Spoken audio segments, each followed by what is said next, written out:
کہ حبیب کہہ دیجئے ہمیں کچھ بھی نہیں چاہیے، بس چاہیے تو اپنی مودت قربا چاہیے۔ اب مودت کیسے ہوتی ہے؟ اگر آپ کہیں کہ فلاں شخص سے مجھے محبت ہے، بھائی سے کہیں مجھے آپ سے محبت ہے، اور جس دن اس کے بیٹے کا انتقال ہو جائے اور آپ کے گھر میں آپ کی بیٹی کی شادی ہو تو بھائی کیا کہے گا کہ تم مجھ سے پیار نہیں کرتا؟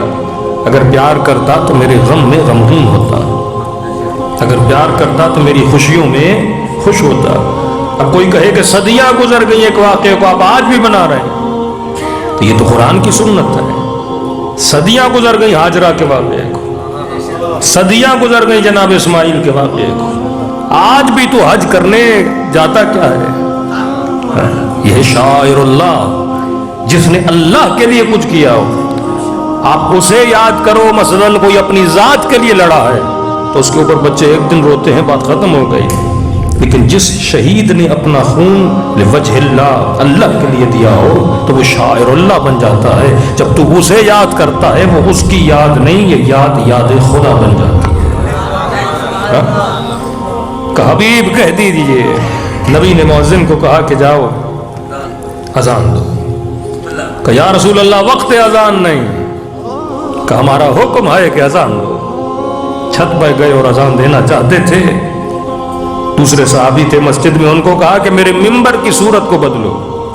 مثلا یہ ممبر ہے، میں آپ کو دیکھ رہا ہوں، کل کوئی بولے نہیں مولانا کا ممبر ایسے رکھا جائے، مجمع پریشان ہوگا کہ ممبر ہمیشہ اس طرح سے، آج ممبر اس طرف کیوں ہے؟ اور صدا اذان بلند ہوئی کہ حی علی الصلاۃ حی علی الفلاح، آؤ کامیابی کی طرف، آؤ نماز کی طرف۔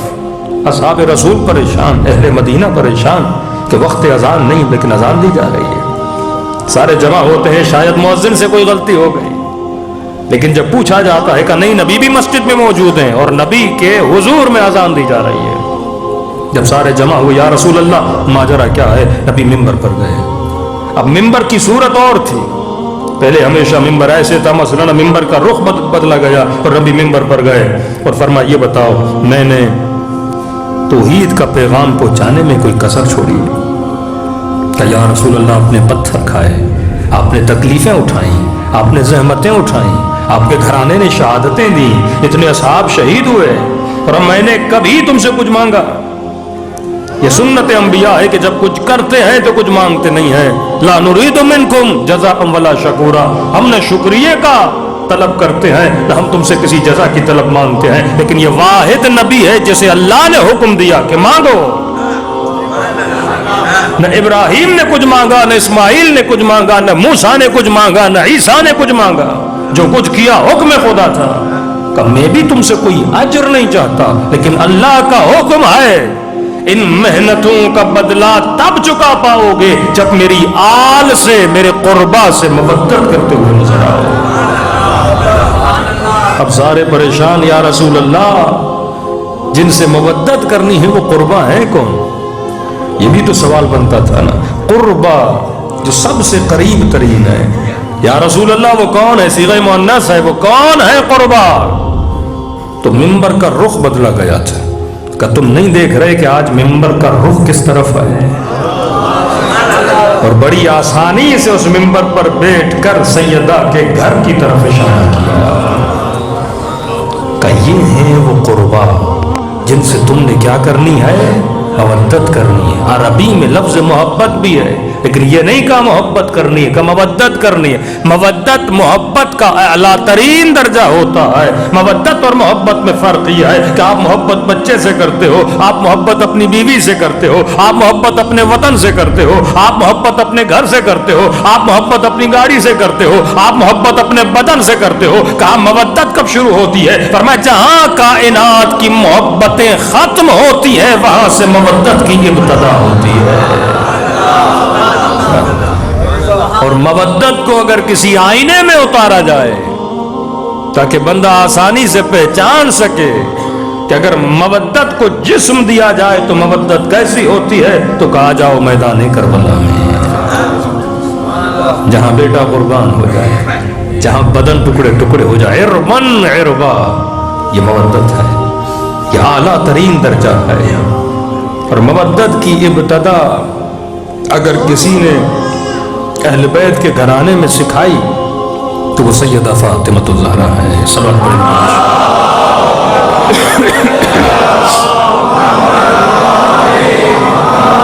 یہ بیوی ہیں جنہوں نے بتایا کہ مودت کا مقام کیا ہوتا ہے، کہ اپنے امام زمانہ کے لیے خون بھی دینا پڑے تو دو، اپنے امام زمانہ کے لیے جان بھی دینی پڑے تو دو. یہ بیوی نے بتایا کہ ولایت کا یہ مقام ہے. فرماتے سیدہ نے امت پر حجت کو تمام کیا. آج آپ سے کوئی بحث کرتا ہے کہ بحث امامت کے رسول کے بعد امام کون ہے، تو آپ اس کو علمی دلائل دیتے ہو نا.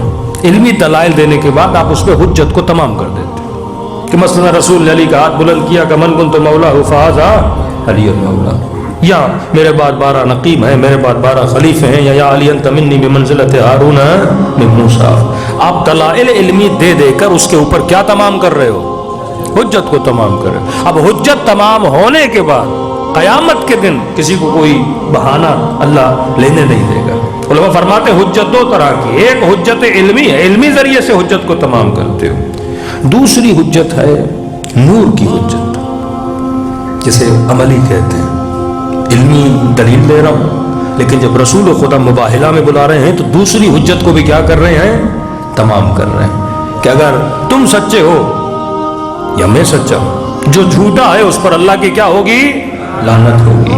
اب حجت کون تمام کرے گا؟ جب ہم حجت علمی تمام کر چکے، اب آؤ میدان میں تاکہ حجتیں کیا ہو جائیں؟ بیان ہو جائیں. ایک حجت ہوتی ہے نور والی حجت. وہ کیسے؟ جب چیز بالکل عیاں ہو جائے. بچوں کے لیے مثال دے رہا ہوں. مثلا کوئی بندہ اس امام بارگاہ میں آیا اور امام بارگاہ کے زمین پر ایک گلاس پڑا تھا، بلب جل نہیں رہا تھا، اندھیرا تھا، اور چلتے چلتے اس کا پاؤں گلاس سے ٹکرایا اور گلاس ٹوٹ گیا. کسی اس جوان سے بولا کہ بھائی آپ نے گلاس توڑ دیا. اس نے کہا اندھیرا تھا، مجھے نظر نہیں آیا. لیکن اگر روشنی جل جائے، سارے بلب جل رہے ہیں، اسے گلاس نظر بھی آ رہا، وہ پھر بھی آگے بڑھے توڑ دے، اور بندہ پوچھے آپ نے گلاس کیوں توڑا، وہ یہ نہیں کہہ سکتا کہ مجھے نظر نہیں آیا. حجت تمام ہو گئی نا. ایک چیز آپ کے لیے کیا تھی؟ ظاہر تھی. رسول نے اپنی زندگی میں حجت کو تمام کیا. ایک مرتبہ زبان سے کہہ کر بولا ام ابیہا، کبھی کہا کہ من آذاہا فقد آذانی، جس نے اسے تکلیف دی اس نے مجھے تکلیف دی. ان اللہ یغضب لغضبہا، خدا اس کے غضبناک ہونے سے غضبناک ہوتا ہے. کبھی اصحاب کے ساتھ جا رہے ہیں، دروازے پہ کھڑے ہو رہے ہیں، اور ہر بار جب جاتے ہیں تو کہتے ہیں السلام علیکم یا اہل بیت النبوہ، اے اہل بیت نبوت آپ پر میرا سلام ہو. حجت عملی بھی تمام کر رہے ہیں. کل کو یہ نہیں بول سکتا کہ ہم نے نبی کو سیدہ کے دروازے پہ آتے ہوئے اور سلام کرتے ہوئے نہیں دیکھا تھا. حجت کو تمام کر رہا ہے اللہ. اب قیامت کے دن یہ کوئی نہیں بول سکتا کہ ہمیں مقام سیدہ کا پتہ نہیں تھا. علماء فرماتے ہیں ازواج رسول کا اگر مرتبہ ہے تو قرآن کی ایک آیت ہے بس، جس پہ سارے مسلمان ناز کرتے ہیں. بیوی تو نوح کی بھی تھی، بیوی تو لوط کی بھی تھی، بیوی تو یعقوب کی بھی تھی. کسی نبی کی بیوی ہونا یہ مقام فخر نہیں ہے. اس کی بیوی ہوتے ہوئے اس کے فرامین کو تسلیم کرنا یہ مقام ہے، فضیلت ہے کہ اللہ نے تجھے فضیلت دی، لیکن تم نے اس فضیلت کو صحیح سے استعمال کیا کہ نہیں کیا. سارے نبیوں کی بیویاں ہماری مائیں نہیں ہیں، لیکن یہ فضیلت ملی نبی کی بیویوں کو. ایک ہی آیت ہے فضیلت میں جس پر مسلمان نازا ہے کہ اے مسلمانوں، نبی کی بیویاں تمہاری مائیں ہیں. کس اعتبار سے ماں ہے یہ بھی الگ بحث ہے. بھائی ماں بیٹے کے لیے محرم ہوتی ہے، کیا نبی کی بیویاں ہماری محرم ہیں؟ نہیں. یہ بھی تو بتاؤ نا کس زمرے میں ماں ہے، یہ بھی تو بتاؤ نا شأن نزول کیا ہے. بس یہ بول دینا کہ ماں، بھائی کس زمرے میں ماں ہے؟ بیٹا ماں کا وارث ہوتا ہے. کیا امت نبی کی بیویوں کی وارث بن سکتی ہے؟ نہیں. کیا نبی کی بیویاں ہمارے لیے محرم ہیں؟ مثلا بغیر حجاب کے ہمارے سامنے آ جائیں کیونکہ ماں ہے. آپ کی ماں کے سر پہ اگر دوپٹہ نہ بھی ہو تو ماں ہے نا، ماں کے سامنے بندہ بیٹھ سکتا ہے. لیکن کہا نہیں، خبردار. یہ بھی کہا کہ نبی کی بیویاں ہوں، حجاب کا خیال کرنا، گھر سے باہر نہ نکلنا. یہ عین عبارت ہیں، غلط کاموں سے، فحش کاموں سے، یہ قرآن کی عبارتیں ہیں۔ تو پروردگارہ یہ کس چیز میں ہماری مائیں ہیں؟ تو کب ماں ہے ایک چیز میں، کس چیز میں؟ کہ نبی کی بیویوں سے نکاح حرام ہے، جس طرح ماں سے نکاح حرام ہوتا ہے۔ ایک فضیلت میں آیت آئی، واقعاً فضیلت ہے، نبی کی ازواج ہیں۔ لقب ملا امہات المؤمنین یا امہات المسلمین، مومنوں کی مائیں۔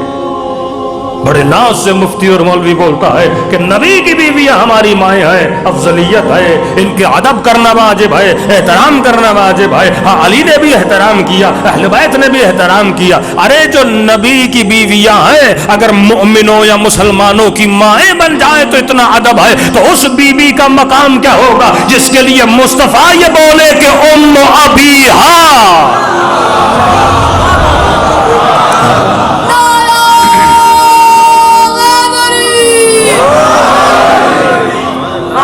آج میں کیا یہ حدیث نبی کا کلام کسی سے ڈھکا چھپا ہے؟ کتب شیعہ کتب سنی مسلم ہے، کہا ام ابیہا، مسلمانوں کی ماں نہیں، مسلمانوں کے سردار مصطفیٰ کی ماں ہے فاطمہ۔ اور یہ نہیں کہ یہ عرب میں جملہ عام تھا، نہیں، کوئی عرب اپنی، ایک ہوتا ہے نا پیار میں ایک محاورہ ہوتا ہے، سارے عرب بولے اپنی بیٹیوں کو ام ابیہا، نہیں، ایک نئی چیز تھی، ایک نیا لقب تھا۔ بھائی مسلمان جو بھی کرتا ہے کہتے ہیں سنت نبی ہے، سنت نبی ہے، سنت نبی ہے، ہر سنت پہ عمل کرنے پر پابندی ہے۔ لیکن آج تک دیکھا اس سنت پہ کوئی عمل کرے، اپنی بیٹی کو بولے بیٹی تو میری ماں ہے، کوئی عمل نہیں کرتا۔ یہ لفظ نہیں ہے، بتانا چاہتے ہیں کہ فاطمہ کا مقام کیا ہے۔ ایک مرتبہ حجت علمی دی، علمی دلیل دی ام ابیہا، دوسری دفعہ حجت عملی یعنی کر کے بھی بتایا۔ جس طرح ماں آئے بیٹا احترام میں کھڑا ہو جاتا ہے۔ فاطمہ آتی تھی سلام اللہ علیہا، رسول احترام میں کھڑے ہو جاتے تھے۔ اور کیا حجت نے، بارہا دروازے پہ گئے سلام کیا، گزرتی تھیں، یعنی ایک مرتبہ بیٹی آئے بندہ کھڑا ہو جاتا ہے، ایک مرتبہ صرف گزر کے جاتی تھیں، ربی بعض اوقات سر کو ادب سے جھکا دیتی تھی۔ وہ کون سا نور ہے جو خدا نے سیدہ میں چھپا کے رکھا ہے؟ اصل معدن، اصل مخزن سیدہ ہے۔ یعنی اگر ثمر علی سے ملنا ہے تو سیدہ کی وجہ سے، مرکزیت محوریت سیدہ ہے۔ تبھی ہمارے علماء پریشان ہیں، کہتے ہیں امامت کو ڈسکس کیا جا سکتا ہے، نبوت کو ڈسکس کیا جا سکتا ہے کہ مقام امامت کیا ہے، شرائط امامت کیا ہے، امام کی حد و حدود کیا ہے، نبی کیا ہوتا ہے، رسول کیا ہوتا ہے، لیکن ہمیں یہ سمجھ نہیں آتی ہم سیدہ کے لیے کون سا کرائیٹیریا کریٹ کریں۔ رسول بولے، نبی بولے، جبکہ سمجھ نہیں آتی کہ سید المرسلین احترام میں کھڑا ہو رہا ہے۔ امام یہ بولے، 11ویں امام فرماتے ہیں نحن حجج اللہ، ہم اللہ کی طرف سے تمہارے لیے حجت ہیں، اور ہماری دادی ہمارے اوپر حجت ہیں۔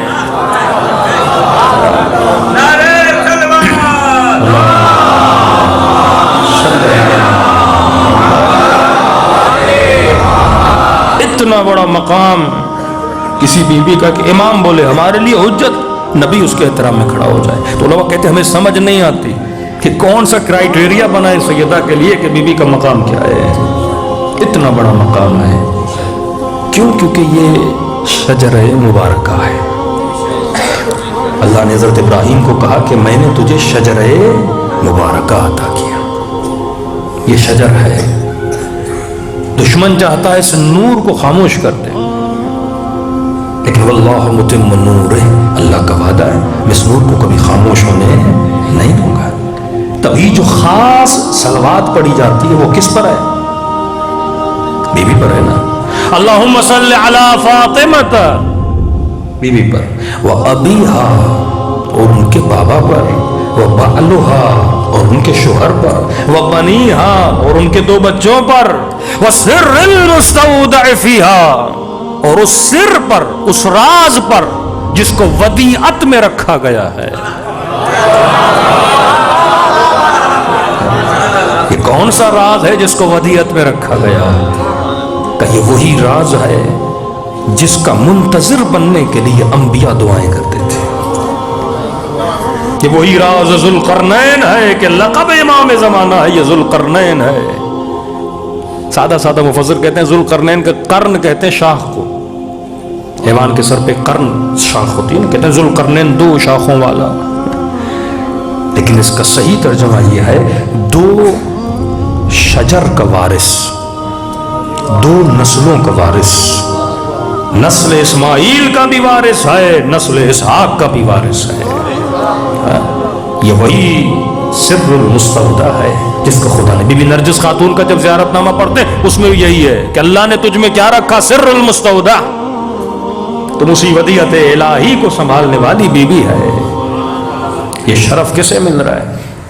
کتنا بھی بولیں یہ خلیفہ تھا، وہ خلیفہ تھا، اتنے امام بنا دیں، اتنے امام بنا دیں، لیکن آخری جو امام آئے گا وہ کس کی نسل سے ہے؟ یہی سر المستودع ہے. فضیلتیں مل رہی ہیں تو کس کی وجہ سے؟ سیدہ کی وجہ سے. کرامتیں مل رہی ہیں کس کی وجہ سے؟ سیدہ کی وجہ سے.